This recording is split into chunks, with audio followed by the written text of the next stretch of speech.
tech space for more than 10 years. So I've seen this happen in the mobile web space, and I see it now happening and hope it happens faster in the mobile gaming space. It is what we in the web world refer to as the header bidding moment, which happened in 2015, and we are seeing signs of this happening in 2024 already.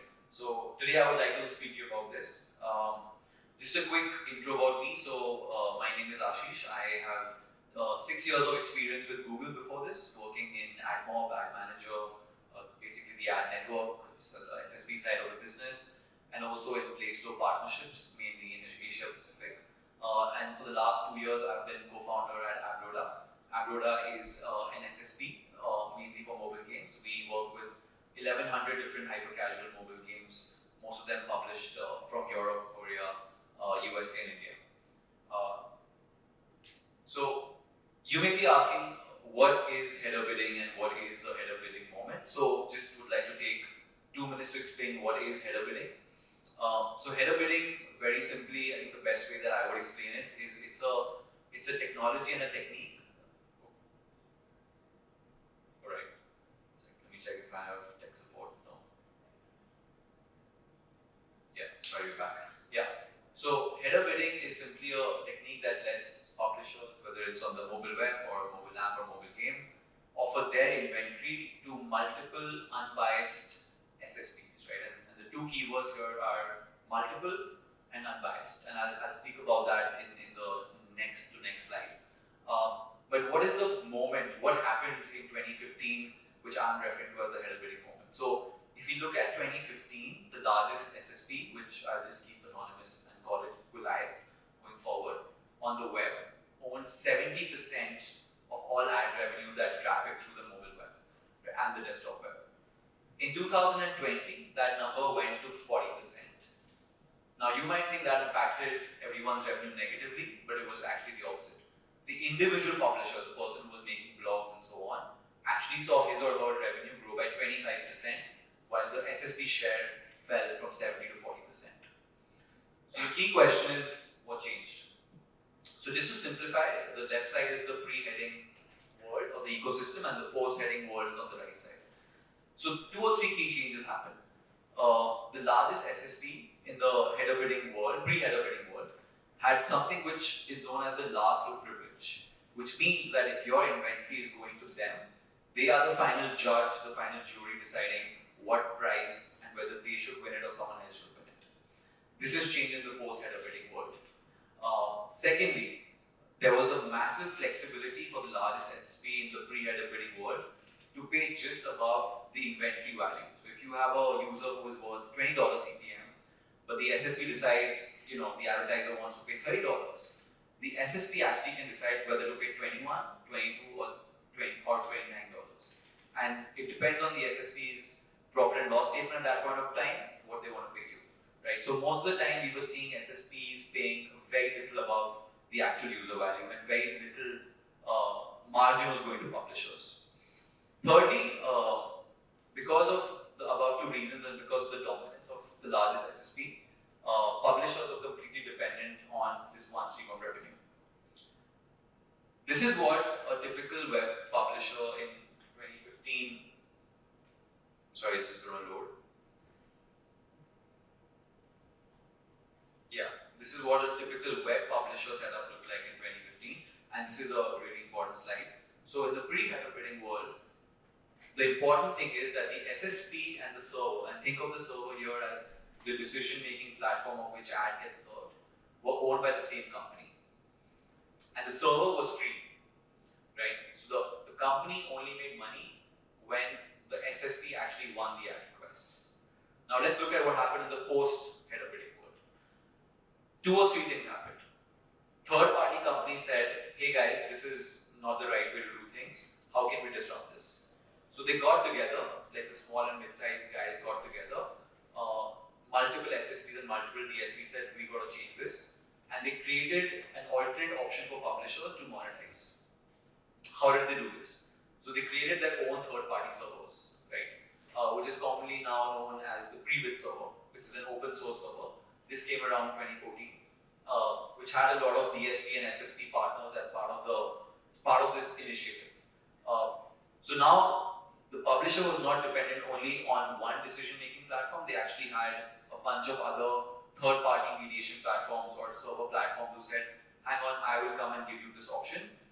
And the next important thing, like I said, in the pre-bid header bidding world, the company which owned the server and the SSP was the same, and they only made money when the SSP won. This changed in the post-header bidding world. Now, as a publisher, you could actually go and pay a fees for a server and pay a fees for an SSP. So this broke the business model. There was no conflict for any company to say, hey, I will only make money if my ad is shown on this inventory, right? So I was paying the server fees to someone else, and I'm now paying the SSP fees to someone else, right? I apologize for this. I don't know why this is happening. Okay, now, why is this important to mobile gaming in 2024, right? So think of the SSP server cartel as similar to what's happening with the mediation platforms. So today, a game will send a request, a mediation SDK or a mediation platform will capture it. They will decide who are the SSPs and ad networks in the stack, who they allow in bidding and in non-bidding.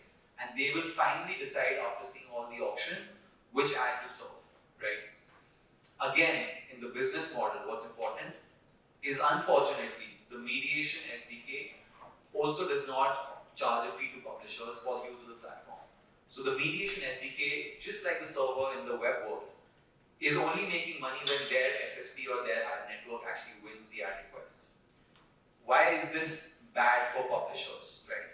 It means as a publisher, you have least amount of control on whether you're getting the fair or right price for your inventory.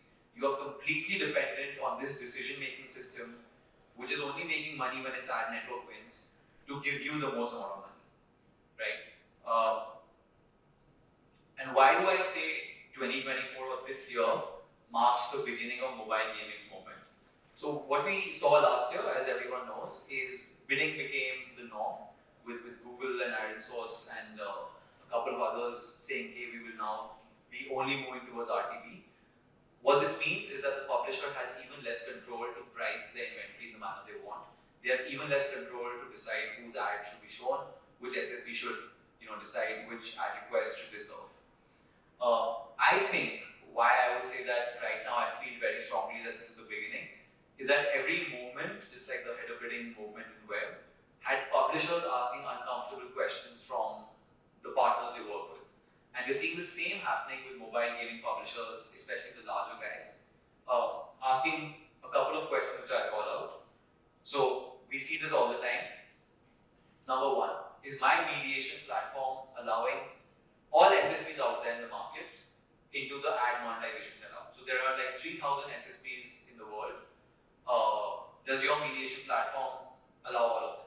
Second, does every SSP get an equal chance to win in the mediation algorithm? Or are there rules that I don't know about as a publisher? Third, you guys make maybe 30% margin if you're a mediation platform.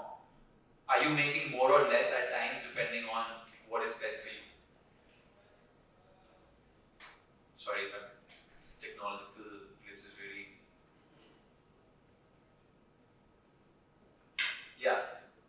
Number four, we know that about 28% of publishers we interviewed last year are actually switching their mediation platforms or testing different mediation platforms. The number one question we got asked is, when I switch from mediation A to mediation B, why am I seeing a sudden uplift? Although everything else is the same, my audience is the same, my UA is the same. Why is there this uplift in mediation platform? Are you guys doing something artificial at the back end to impress me the first month of my testing? Why am I suddenly shifting this? Fifth question, how do I access more demand directly via my mediation? Like, why don't I have a direct demand section? Why aren't you guys offering me like brand deals? Why are there limitations on ad formats, what I can do with the brand?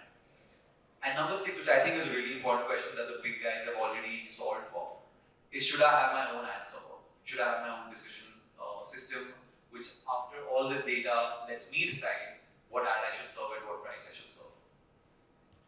And I think the seventh question is what I heard most in this conference as well from smaller game studios is, hey, I'm hearing that all the largest, like the top of the top cream studios have custom in-house mediation that coexists with other third-party mediation. How is this happening? Should I do it? Can I do it?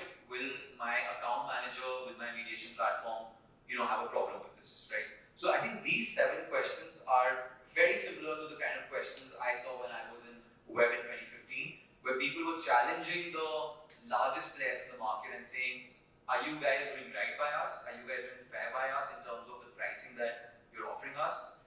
Is there margin black box that we're not seeing?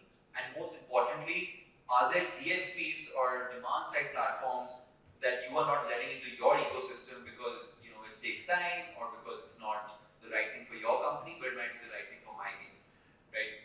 So on the basis of this, there are 3 things that I would like anyone who's working in ad monetization here to take away today on when you think about this. I will just wait for the slide to load. So number 1, I encourage everyone to work with DSPs and SSPs independently. Have a relationship with them. Even if you don't integrate them, get their point of view. Understand if someone has a stronger advertising CPM in Spain versus Mexico versus USA. Don't think that just because the DSP is small, that it's not important for your stack. That's number 1. Number 2, always put pressure on your account manager, whichever mediation platform you're working with. They are really worried that you will shift from their mediation to someone else's mediation. Even if you feel like you're a smaller studio and they only want to work with the big guys, that's not true. They're very, very worried about losing any game to a competitor mediation. What that means is there's a lot of knowledge capital that they have about their own mediation stack. There's a lot of negotiation that they can do, a lot of optimization that they can offer you that they just don't have any incentive to tell you. But if you go up and say, I'm thinking of leaving your mediation, they will come and tell you all the perks that they offer to the big guys, right? And that's when you realize that all the things that they said, there's a lot of gaps in them. So always be testing, always be putting pressure on your account managers for mediation SDKs. And lastly, and I think this is what happened in the web world, which kind of changed the dynamic. Pre-bid entered in 2015 and changed the revenue landscape. So, like I said earlier, the largest SSP had 70% share of wallet, which dropped to 40%. This happened because of the pre-bid technology. A similar thing is happening in mobile gaming through Open RTB technology. So if you guys haven't heard of Open RTB 2.5 or 2.6, I would highly encourage you to take 10 minutes out, read about Open RTB technology, what that means for your hyper-casual, hybrid casual, casual game which is using ads. The short of it is that ORTB is basically an open source, easy way for any DSP in the world to simply give you its demand in a very, very easy manner, provided you have your own ad server or you might be using a third-party ad server. So it is a one-time SDK or code effort for your team, but it opens up the entire universe of any DSP to give you demand without having to go through the mediation platform, right? So those are the last 3 things that I would like to leave you with, and I'd be happy to answer any questions anyone has on this topic today. I think the laptop is locked. Yeah, no problem. So just while it loads, let me know if anyone has any questions on the monetization piece and what's changing and why you should put pressure on mediation platforms, account managers. Happy to answer anything. Alright, seems like we're all good. I think we're on time as well. So thank you for listening to me, really appreciate it, and yeah, see you guys soon.